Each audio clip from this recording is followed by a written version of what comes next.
친구 만나는 것을 좋아했는데 요즘은 혼자가 너무 편해요. 친구들 간의 사소한 갈등이 너무 지쳐요. 인간관계라는 거 유지하는 게 보통 힘든 게 아니더라고요. 그래서 요즘은 솔직히 다 놓고 싶어요. 내가 왜 이런 거에 속상해야 하나, 슬퍼해야 하나 이런 생각밖에 안 들어요. 이는 많은 분들이 인간관계에서 한 번쯤은 느끼셨을 감정입니다. 서로 고통을 주지 않는다면 당연히 함께가 좋지만 현실은 그렇지 않습니다. 가까울수록 대부분 상처 주지 않으려는 노력을 하지 않습니다. 우리는 나이가 들수록 혼자만의 시간이 더 길어야 성장합니다. 혼자가 중심이 된 탄탄함 위에 함께 하는 것을 선택하는 것이 좋은 방향입니다. 사실 나이가 이른이 되어도 하는 일이 있으면 행복하고 친구가 없어도 만족하며 살아가는 분들도 많습니다. 하지만 자기만의 시간을 잘 이용하지 못하는 분들은 주변에 사람이 없으면 외로움을 많이 타게 됩니다. 특히나 이런 분들은 주변에서 혼자 있으니까 외롭고 쓸쓸하지 라는 질문에 흔들리기 마련입니다. 자연스레 자존감도 떨어질 수밖에 없습니다. 일단 내가 중심이 바로 서야 합니다. 이게 되면 친구를 만드는 것은 선택입니다. 이때가 되면 친구는 가끔씩만 필요할 뿐, 친구가 없더라도 폼나게 인생을 살아나갈 수 있게 됩니다. 오늘은 이와 관련하여 나이 들수록 혼자서도 폼나게 인생을 살아가는 방법 3가지에 대해 알려드리겠습니다. 혼자서도 폼나게 사는 법 첫 번째는 남을 위해 내 시간을 빼앗기지 않는 것입니다. 여러분은 시간을 어떻게 인식하고 있나요? 시간 인식에 대한 흥미로운 연구가 있습니다. 평균 연령이 70세인 노인 그룹과 18세에서 20세에 이르는 어린 그룹을 대상으로 시간하면 어떤 이미지가 떠오르는지 조사했습니다. 그 결과 어린 친구들은 고요한, 움직임 없는 바다와 같은 정적인 이미지를 연상했습니다. 반대로 노인 그룹에서는 달리는 기차 등 동적인 표현을 사용했습니다. 이는 나이 들어 시간이 더 빨리 간다고 느끼는 분들이 많다는 것입니다. 이렇게 나이 들어 빠르게 흘러가는 시간을 우리는 소중하게 사용해야 합니다. 그러기 위해 쓸데없는 데 쓰는 시간을 아껴야 합니다. 여러분 중 굉장히 이타적인 성격을 가진 분이 계실 것입니다. 물론 어느 정도 상대를 생각하는 마음은 필요하지만 간혹 너무 과하게 상대방의 입장이나 기분을 염려하는 분들이 계십니다. 심지어 누군가의 부탁을 거절하지 못하는 경우도 많습니다. 이런 분들은 하루를 남들의 부탁을 들어주는데 다 사용하기도 합니다. 배우자의 부탁, 자식들의 심부름도 포함됩니다. 특히나 자식들이 손주를 맡아달라는 부탁에 동의하는 순간 내 노후의 시간 중 절반 이상은 빼앗기게 되기도 합니다. 또한 만약 주변에 자기 스스로는 아무것도 할 줄 모르고 다 나한테 해달라고 하는 형제가 존재한다면 이 또한 내 시간을 많이 잡아먹게 됩니다. 이런 부탁들이 정말 내가 좋아서 하는 것이라면 상관없지만 억지로 하는 경우라면 더 이상 우리는 남을 위해 우리의 시간을 빼앗겨서는 안 됩니다. 우리는 나이가 들수록 더더욱 거절하는 능력을 키워야 합니다. 처음에는 어려울 것입니다. 아마 상대도 당황할 수 있습니다. 하지만 우리는 자신 스스로를 위해 조금씩이라도 거절하는 연습을 해야 합니다. 그래야 나의 인생을 살 수 있습니다. 나는 부탁을 잘 들어주는데 만약 여러분이 상대에게 부탁했을 때는 어떠셨나요? 나에게는 스스럼 없이 부탁하면서 내 부탁은 단호히 거절하는 친구라면 정말로 멀리해야 합니다. 만약 내가 거절한다고 멀어질 사이였으면 어차피 멀어질 사이입니다. 나이 들어 관계가 정리되는 것은 너무나도 자연스러운 현상입니다. 사람과의 관계를 줄이고 내가 정말 하고 싶었던 것을 하기에도 모자란 시간입니다. 깊이 들어가면 인생은 어차피 혼자입니다. 그러므로 혼자인 시간을 잘 활용하고 자기만이 추구하는 삶을 누리면 그 순간이 얼마나 의미 있고 만족스러운지 해보지 않으면 모릅니다. 누군가는 이런 말을 하면 외로움이 느껴질지 모르겠습니다. 하지만 외로움도 때가 되면 떠납니다.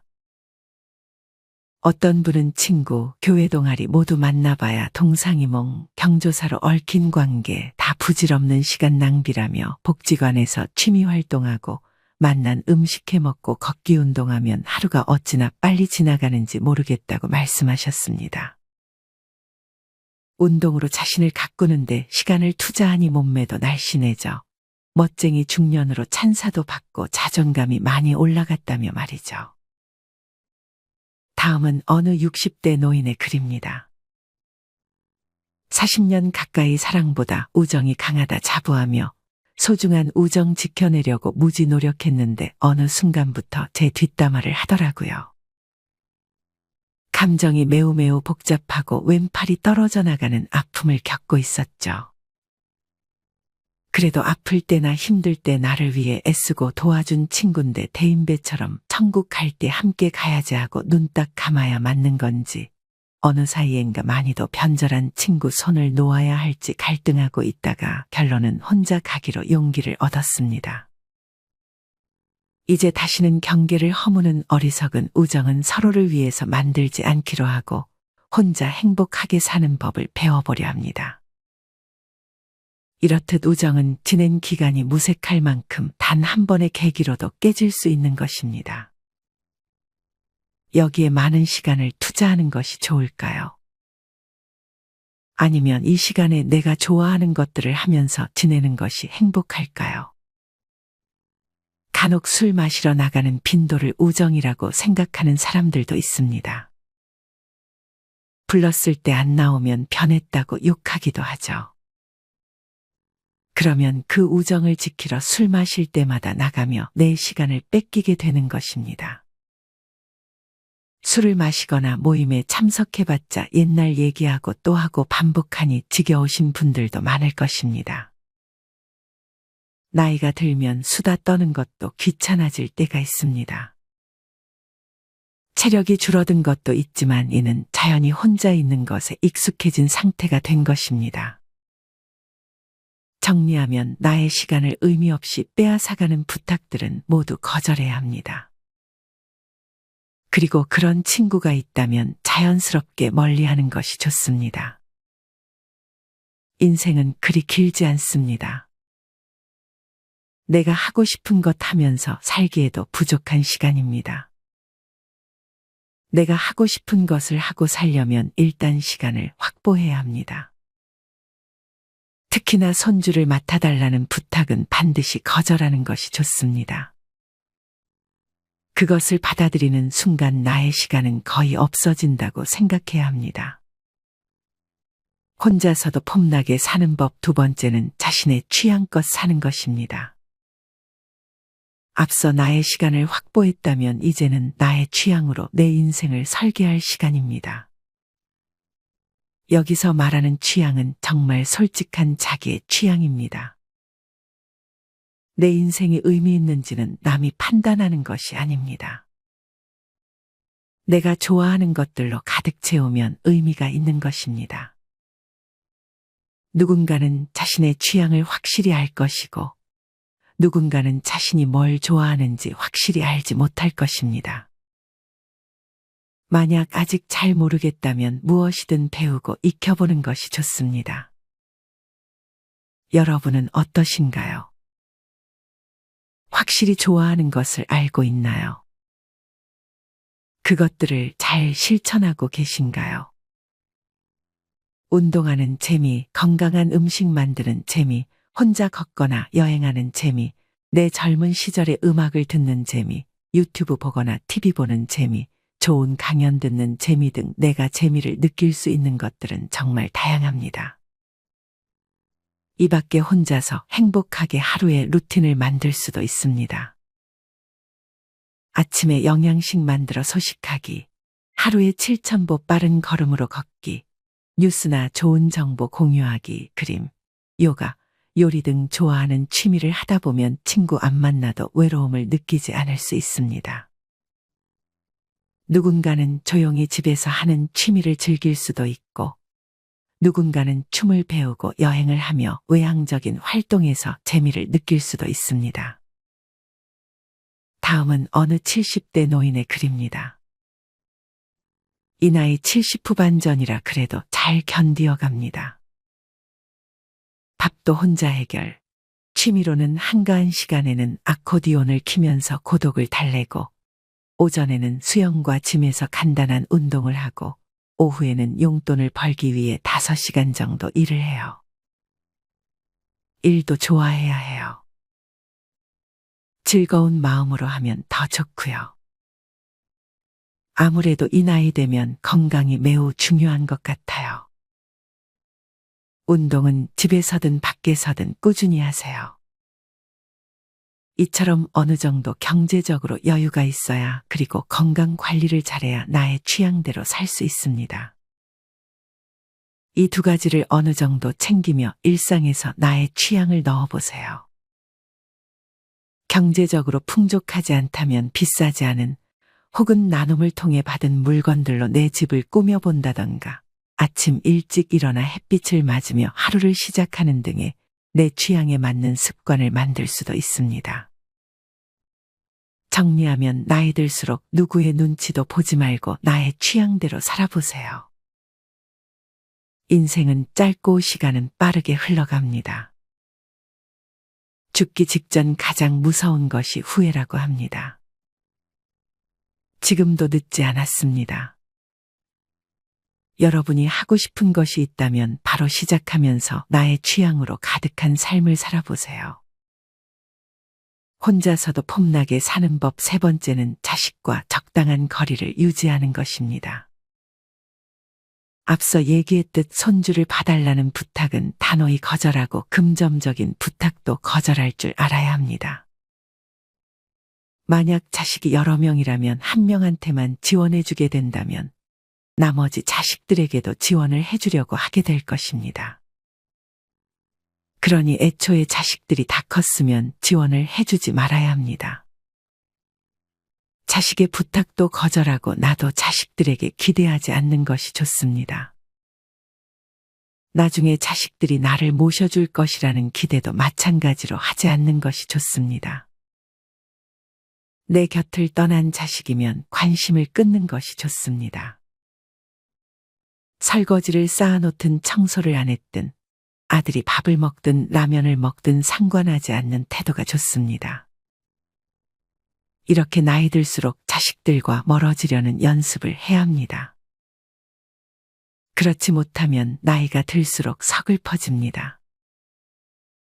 맘 상해가며 잘 지내려 할 필요 없습니다. 내 돈 내가 쓰고 잘 살면 되는 것입니다. 부모와 자녀 사이 서로 아쉬운 소리 않고 각자 잘 살아보세요.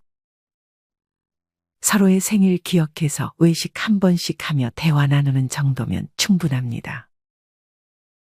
안부 전화 가끔 하더라도 간섭하지 않는 것이 좋습니다.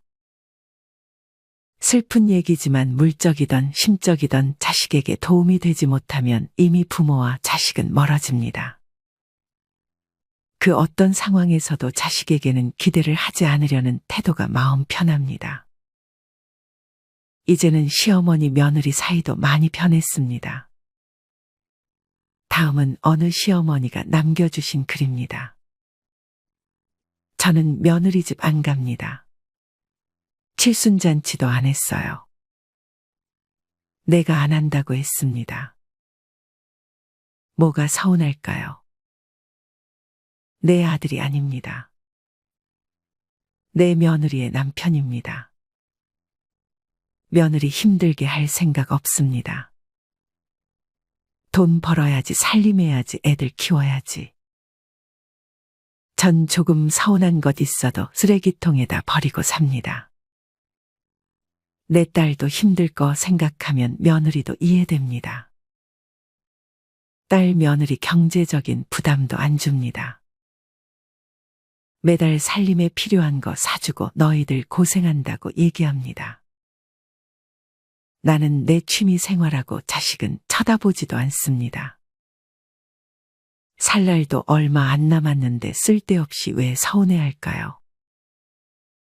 오직 하나 걱정은 아프지 않고 잠자는 것처럼 세상 가는 것이 제 소원입니다. 이분은 정말 좋은 마인드를 가지셨다는 생각이 듭니다. 물론 처음에는 이런 마인드를 갖는 것이 쉽지는 않을 것입니다. 하지만 우리는 조금씩 노력해야 합니다. 자식이든 며느리 사위든 기대를 하지 말고 상대의 입장에서 이해해줘야 합니다. 나도 그렇게 이해해달라고 바랄 필요 없습니다. 나중이 되면 다 부모님 마음 깨닫게 될 것입니다. 가끔 연락하며 따뜻한 말 많이 해주세요. 그것만으로 자식들에게 힘이 되고 오히려 자식들이 더 많이 찾아올 것입니다. 자식 며느리 뭐 시키려고 하지 말고 여러분 일만 해보세요. 그래야 서로가 편안해집니다. 정리하면 나이 들수록 자식과 거리를 두고 내가 하고 싶은 거 하며 하루하루를 살아보세요. 자식들에게 기대를 안 하는 순간 마음이 평안해지는 것을 느낄 수 있습니다. 물론 이는 쉬운 것이 아닙니다. 예전에 힘든 거 생각하면 당연히 보상 심리가 생길 수밖에 없습니다. 하지만 자식들 키우는 것 자체로 우리는 이미 다 보상을 받은 것입니다. 더 바랄 게 없습니다. 그저 자식들 건강하고 평안하기만을 바라보세요. 오늘은 나이가 들어서도 폼나게 살 수 있는 법 3가지에 대해 알려드렸습니다. 첫째는 남을 위해 내 시간을 빼앗기지 않는 것. 둘째는 자신의 취향껏 삶을 사는 것. 마지막 셋째는 자식과 적당한 거리를 유지하는 것입니다. 여러분 요즘 나이 계산법을 아시나요? 이는 나이 40에 등단한 소설가 고 박완서 선생님이 남겨준 말씀입니다. 요즘 사람 나이는 옛날 사람과 똑같이 쳐서는 안 되고 살아온 횟수의 0.7을 곱하는 게 제 나이라고 합니다. 지금 나이에 0.7을 곱한 나이가 지금 시대의 진짜 나이라는 것입니다. 지금 호적 나이가 40이라면 28세, 60이라면 42세, 80이라면 56세라는 이야기입니다. 여러분은 아직도 너무 젊습니다. 그러니 삶 다 살았다 생각하지 마시고 좋아하는 일, 해보고 싶었던 취미 하면서 남은 여생 행복하게 지내셨으면 좋겠습니다. 이상으로 오늘의 영상을 마치겠습니다. 다음에 더 좋은 내용으로 찾아뵙겠습니다. 감사합니다. 여러분 이제껏 설 지나서 이런 행동하지 않으셨나요? 올해부터는 집안의 만복을 위해 오늘 영상에서 말씀드릴 7가지 행동을 조심하는 것이 좋습니다. 설은 곧 새해의 첫날을 기념하는 날이므로 역법 체계가 갖춰져야만 지낼 수 있는 명절이라는 것을 감안한다면 상당히 오래전부터 지내던 명절이라고 짐작할 수 있습니다. 예전 설날의 모습을 찍은 영상들을 보면 설이 되기 전 설레는 마음이 가득한 건 예나 지금이나 변치 않은 것 같습니다. 누군가는 명절 때마다 내려오는 친척들과 내 또래 사촌 형 동생들이 어찌나 반갑던지 며칠 전부터 명절 오기만 기다리기도 하고 누군가는 만두 빚던 엄마 모습이 그려져 가슴이 저려오기도 합니다. 여기 어느 산골 마을이 있습니다. 털털거리는 완행버스를 타고 2시간 정도 눈길을 가야 합니다. 가도 가도 첩첩산중 도전인 이 마을의 정설량은 2m나 됩니다. 설피를 신지 않으면 걷기가 어려울 정도로 눈이 쌓입니다. 35가구 140명 정도의 주민들이 살고 있는 이 마을. 이곳은 하루에 버스가 2번밖에 오지 않지만 바퀴가 눈에 빠져버리면 이마저도 운행이 다 되지 않습니다. 간만에 고향으로 내려온 김 씨는 도시와는 달리 변하지 않은 고향을 감상합니다. 어른들이 눈 때문에 속을 끓이건 말건 아이들은 이런 눈이 내 세상인 양 눈싸움을 합니다. 집에 도착한 김 씨는 어머니와 반갑게 인사합니다. 집에 이불이 왜 이렇게 많아요? 집에 이불이 장롱에 차고 넘쳐도 자식들이 오고 그러면 덮는 이불도 깔고 다른 것도 깔고 그러니까 부족해서 샀어. 밖에서 장갑도 안 끼고 눈사람을 만드는 아버지와도 인사를 나눕니다. 아버지, 눈 와서 좋으세요? 좋다, 좋아. 설날 전부터 설맞이 준비가 한창입니다. 점차 그 전경을 보기 드물게 되지만 다듬이질 소리, 장작대는 소리, 떡 맺히는 소리가 집집마다에서 들려옵니다. 할아버지는 손자의 연을 만들고 할머니와 딸, 며느리들은 떡과 만두를 빚는 등 갖가지 설음식을 만드는데 여념이 없습니다. 마을마다 가난한 집이 한두 집은 있기 마련입니다. 이들을 위해 옷이나 음식을 보내주는 미덕은 오랜 전통으로 이어져 내려오고 있는데 이 마을은 지금도 그러합니다. 설날 새벽에 쌀을 이는 조리를 사면 복이 온다는 풍속이 있어 이 마을 어느 집에서나 조리가 걸려 있습니다. 설날 아침엔 일찍 일어나서 미리 마련해둔 설빔을 입습니다. 설빔은 설날을 위해 새로 장만한 옷으로 아이들은 이 옷에 대한 기대감에 잠을 설치기도 합니다. 떡국을 먹어야 한 살을 더한다고 하여 설날의 아침 식사는 떡국을 먹습니다. 설 당일 차례가 끝나면 제상을 물려 음식을 먹는데 제사 음식을 나누어 먹어야 복을 받는다는 말이 전해져 내려왔기 때문입니다. 아침 식사가 끝나면 어떤 이들은 차를 마십니다. 부인들은 집안이나 우물가에서 한 해 동안 질병을 물리쳐주고 만복이 집안에 가득하도록 해달라고 가택신에게 기원하기도 했다고 합니다. 설날에는 점을 쳐 한 해의 운수를 알아보기도 합니다. 점에는 여러 가지가 있으나 설날에는 토정비결이라는 예언서를 많이 봤다 합니다. 또한 설에는 남녀노소 없이 여러 가지 민속놀이를 합니다. 그중 윷놀이는 가장 보편화한 민속놀이로서 승부를 가려내기도 하고 이 유수로 한 해의 농사를 점쳐보기도 합니다. 아싸, 유시다. 올 한 해 농사 잘 되겠네. 어린이들은 제기차기를 하고 여자들은 널뛰기를 하며 행복한 시간을 보내고 있는 풍경을 볼 수 있습니다. 이 같은 모습은 사실 지금에는 많이 볼 수 없습니다. 그만큼 시대가 많이 변했습니다. 가끔은 이런 정겨운 예전 모습이 그립기도 합니다. 설날에는 예전부터 좋은 운을 위한 풍속들이 있었습니다. 그중 지신밟기라는 것이 있었는데 지신밟기란 땅의 신을 위안하고 집안의 잡기를 물리쳐 복된 한 해가 되도록 한다는 민간신앙에서 비롯된 행사로 집집마다 돌며 행해졌습니다. 연을 날리며 연싸움도 하는데 상대방의 연주를 끌어당겨 끊어지는 편이 지는 것으로 되어 있습니다. 가지고 놀던 연은 주인의 애군을 실어 띄어보낸다는 뜻에서 15일 보름날엔 날려보냅니다. 옛날에는 마을마다 소신이 있다고 믿어 정초의 길리를 택해서 제를 지내오기도 했습니다. 이 제가 있기 일주일 전부터 제사를 주관하는 집에서는 타인의 통행이 뜸해지고 부정타지 않도록 매일같이 몸과 마음을 청결하게 해야 했습니다. 이때가 되면 마을에 마련된 제단에 사람들이 모여듭니다. 부정한 일을 저지른 사람은 물론 부정한 것을 본 사람까지도 이 제사엔 참여할 수 없었습니다.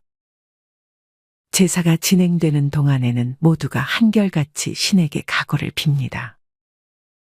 이와 비슷하게 현대에도 구정부터 조심해야 할 풍속들이 있습니다.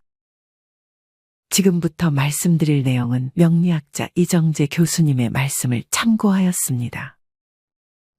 항상 좋은 정보를 공유해 주시는 이정재 교수님께 감사의 말씀을 전하고 시작하겠습니다.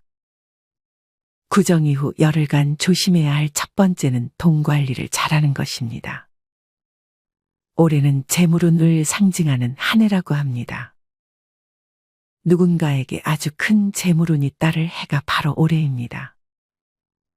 한 해의 돈복을 결정짓는 것이 바로 정초의 돈 씀씀이라는 것이 우리 조상님들의 생각이었다고 합니다.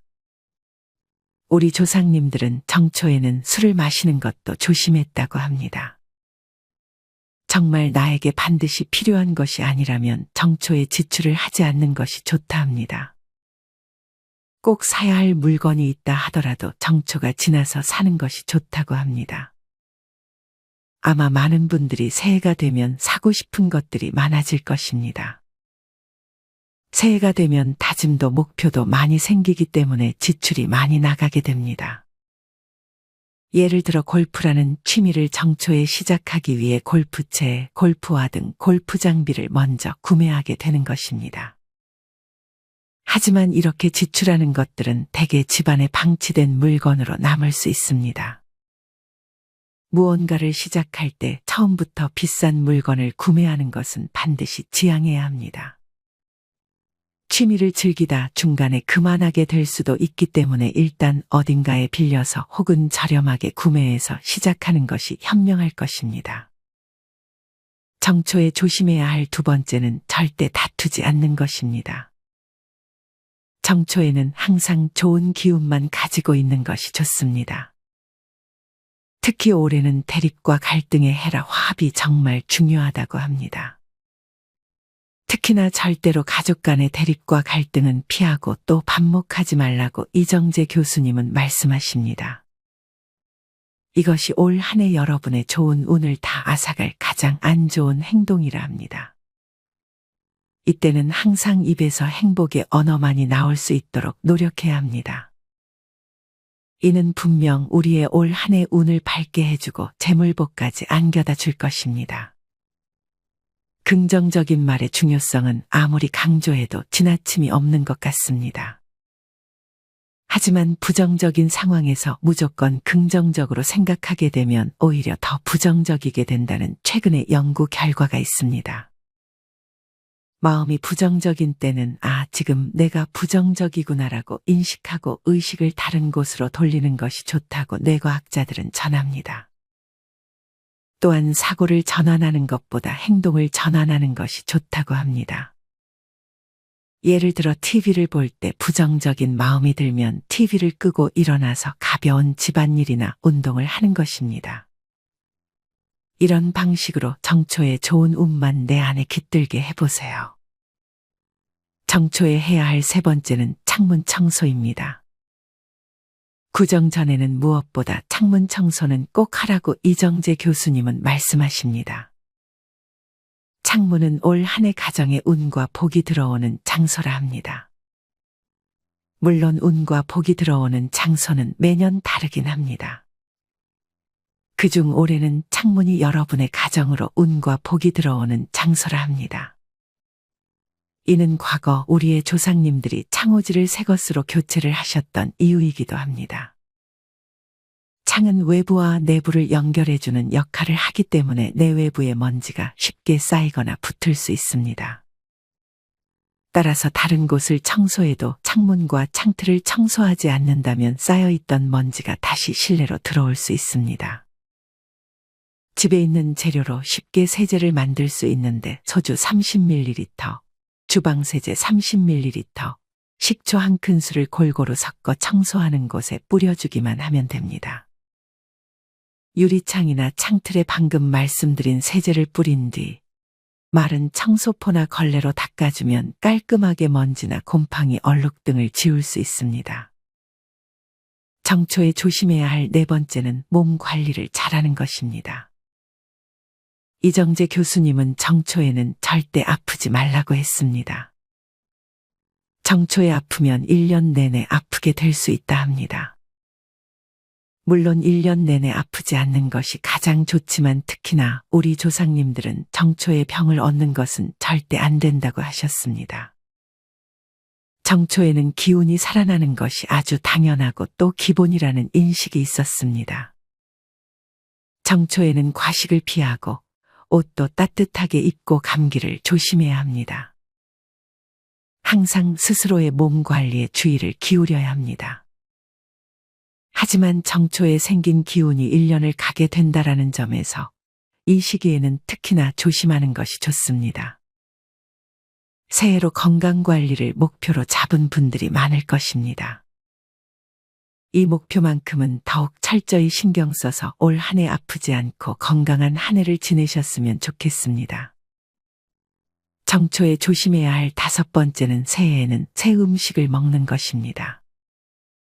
과거 우리 조상님들은 설 전에는 김치도 꺼내 먹지 않았다고 합니다.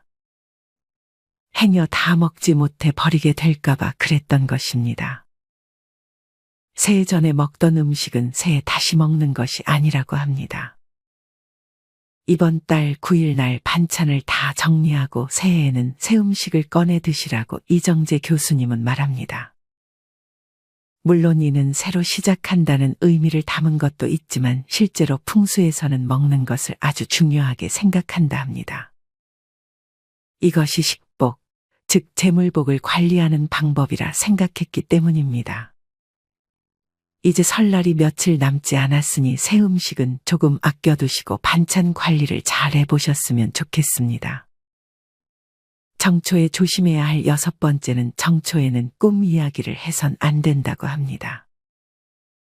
사실 새해를 시작하는 기준이 우리는 구정이기에 원칙은 구정이 지나고 열흘간 꿈 이야기를 하지 않는 것입니다. 아무리 좋은 꿈이든 나쁜 꿈이든 절대 이 기간에는 꿈 이야기를 하지 않는 것이 좋습니다. 사실 새 정초에 꾸는 꿈들은 대부분 현몽일 가능성이 많으며 이것을 다시 말하면 원래 여러분의 기운의 변화를 미리 암시하는 것일 가능성이 아주 높다고 합니다. 좋은 꿈이면 꿈 이야기를 하게 됐을 때 이것이 도망갈 가능성이 아주 크다고 합니다. 물론 나쁜 꿈이면 말해도 상관없지만 대개는 우리가 꾼 꿈이 좋은 꿈인지 나쁜 꿈인지 구별하지 못합니다.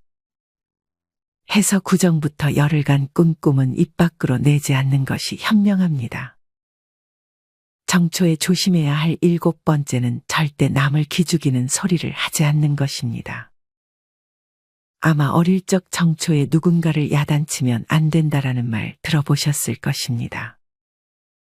정초에 야단을 치게 되면 1년 내내 하게 된다는 말은 절대 허튼 말이 아니라고 이정재 교수님은 말합니다. 앞서 정초에 생긴 기운은 1년 내내 가게 된다고 말씀드렸습니다. 이런 이유로 정초에는 누구라도 길을 살려줘야 하는 것이지 절대로 누군가의 길을 꺾어서는 안 되는 것입니다.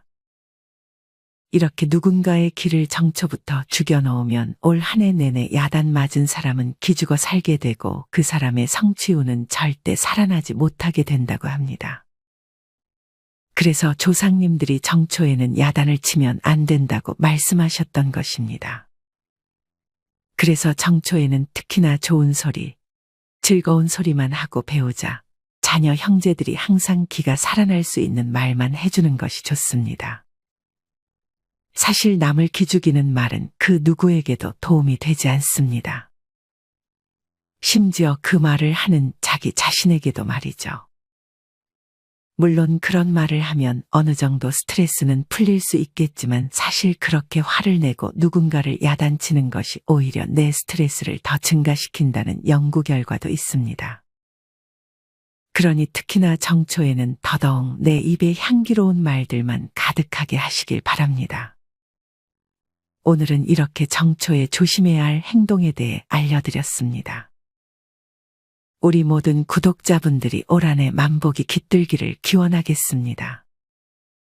긴 시간 시청해 주셔서 감사합니다.